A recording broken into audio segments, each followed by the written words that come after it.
கிறிஸ்துவில் பிரியமானவர்களே, ஆண்டவராகிய இயேசு கிறிஸ்துவின் நாமத்திலே உங்கள் யாவரையும் வாழ்த்தி ஆசிர்வதிக்கிறேன். இந்த நாளுக்கென்று தேவன் நமக்கு அருளி இருக்கிற ஜீவ வார்த்தை 1 சாமுவேலின் புஸ்தகம் 26ஆம் அதிகாரம், அதிலே 25வது வசனம். அந்த வசனத்தின் ஒரு பகுதியை நான் வாசிக்கிறேன். நீ ஆசீர்வதிக்கப்பட்டவன், நீ பெரிய காரியங்களை செய்வாய், மேன்மேலும் பலப்படுவாய்.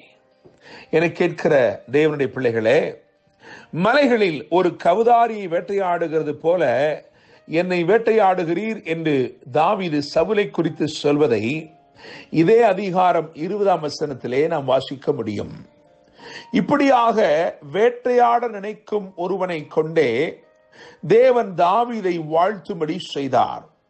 இந்த நாள் உங்கள் வாழ்க்கையிலே உங்களை பகைக்கிறவர்களை கொண்டே, உங்களை பகைக்க நினைப்பவர்களை கொண்டே தேவன் உங்களுக்கு நன்மையை செய்ய போகிறார். உங்களுக்கு தீமை செய்ய நினைத்து தீவிரித்துக் கொண்டிருக்கிறவர்களே உங்கள் நன்மையை நிறைவேற்றப் போகிறார்கள். என்னை கேட்கும் தேவனுடைய பிள்ளைகளே, எஸ்தரின் சரித்திர புஸ்தகத்தை வாசிக்கும் பொழுது மொர்தெகாய்க்கு நேர்ந்த ஒரு நன்மையை நாம் கண்டுகொள்ள முடியும். அவனை ஆமான் வகை தேடி அழிக்க தெரிந்த போது தேவன் ஒரு காரியத்தை அங்கே செய்கிறார். அந்த ஆமானுடைய கரங்களே இந்த மொர்தெகாயை அலங்கரிக்கும்படிக்கு தேவன் கட்டளையிட்டார். என்னை கேட்கும் தேவனுடைய பிள்ளைகளே, நான் நம்புகிறேன், விசுவாசிக்கிறேன், நம்மை ஆசீர்வதிக்க விரும்புகிற தேவன் பல விதமாய் நம்மை ஆசீர்வதிக்க விரும்புகிறார். பல வித்தியாசமான விதங்களிலே நம்மை ஆசீர்வதிக்க விரும்புகிறார். அதிலே ஒன்று, நமக்கு தீமை செய்ய நினைக்கிறவர்களை கொண்டே தேவன் நம்மை ஆசீர்வதிக்க விரும்புகிறார். நம்முடைய தேவன் தீமையானதை நன்மையாக முடிய பண்ணுகிறவராய் இருக்கிறார். நமக்கு விரோதமாய் எழும்பின சாபங்களை ஆசீர்வாதமாய் திருப்பக்கூடியவராய் இருக்கிறார். ஆயினும் இந்த நாளிலே நாம் 3 காரியங்களை தியானிக்க போகிறோம். இந்த 3 காரியங்களிலும் தீமை செய்ய நினைத்தவர்கள் அல்லது துரோகம் செய்ய நினைத்தவர்கள், துரத்த நினைத்தவர்கள், இவர்களை கொண்டே தேவன் ஆசீர்வதித்த காரியங்கள் இங்கே வரிசையாய் எழுதப்பட்டிருக்கிறது. அவைகளை நாம் தியானிக்க போகிறோம். முதலாவதாக நாம் வாசித்த இந்த 1 சாமுவேல் 26, 25 ஆகிய வசனத்தை கவனிப்போம். நீ ஆசீர்வதிக்கப்பட்டவன், நீ பெரிய காரியங்களை செய்வாய், மேன்மேலும் பலப்படுவாய் என்று எழுதியிருக்கிறதே.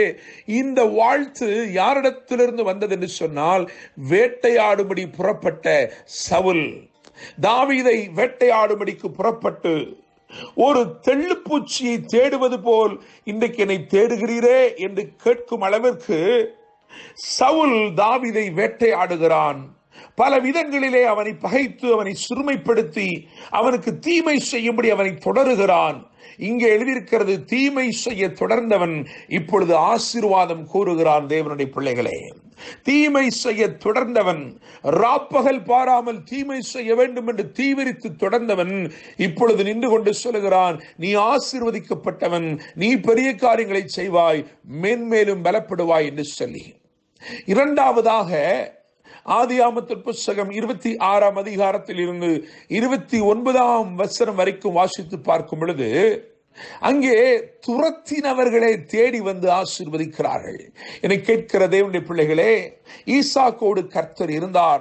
அவனுக்கு வாக்கு கொடுத்தார், நான் உன்னோடு கூட இருக்கிறேன், உன் தகப்பனாய் ஆபிரகாமுக்கு சொன்ன வாக்கு திட்டங்களை, வார்த்தைகளை, ஆசீர்வாதங்களை நான் நிறைவேற்றுகிறேன் என்று சொல்லி வாக்கு கொடுத்தார். அப்படியே கர்த்தர் அவனோட கூட இருந்தார். அவனுக்கு எல்லா காரியங்களும், அவனுக்கு விரோதமாய் இருந்த காரியங்கள் எல்லாம் அவனுக்கு அனுகூலமாய் மாறும்படி கர்த்தர் செய்தார்.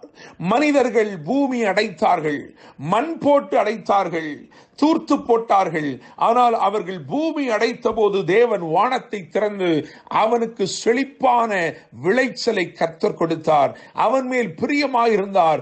எல்லாரும் அவனுக்கு விரோதமாய் பொறாமை கொள்ளும் அளவிற்கு தேவன் அவனை ஆசீர்வதித்தார். அதை பார்த்தவர்கள் அவனை துரத்தினார்கள், அவனை பகைத்தார்கள்.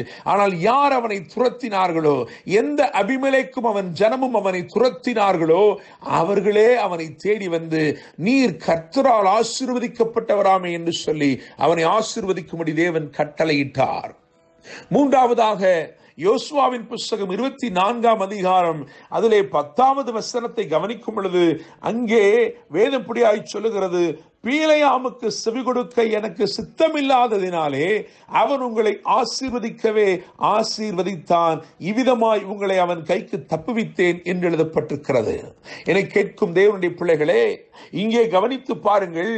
சபிக்கும்படிக்கு அல்லது சாபம் போடும்படிக்கு கை நீட்டி கூலி பெற்றவன், சபிக்கும்படிக்கு கை நீட்டி கூலி பெற்றவன் தான் பீலையாம். ஆனால் கர்த்தருடைய கரமும் கர்த்தருடைய பார்வையும் இஸ்ரவேலின் மேல் எப்பொழுதும் பதிந்திருந்தபடினாலே சபிக்கும்படி கூலி பெற்றவன் இலவசமாய் ஆசீர்வதிக்கிறான். தேவனுடைய பிள்ளைகளே, அவன் இஸ்ரவேலின் வரிசையை பார்த்த பொழுது, இஸ்ரவேலின் ஒழுங்கையும் கிரமத்தையும் பார்த்த பொழுது, அவர்களுடைய வாசஸ்தலங்களின் சிறப்பம்சங்களை பார்த்த பொழுது கர்த்தருடைய ஆவியானவர் அவன் மேல் இறங்கி அவனை கடாட்சித்தார்.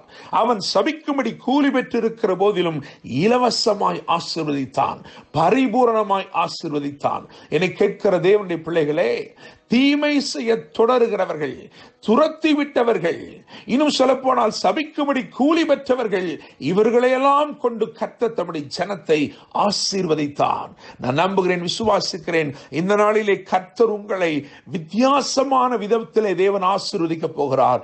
நீங்கள் நினைத்திராத இடத்திலிருந்து உங்கள் ஆசீர்வாத சத்தம் எழும்பி வரப்போகிறது, உங்கள் ஆசீர்வாத தொனி எழும்பி வரப்போகிறது.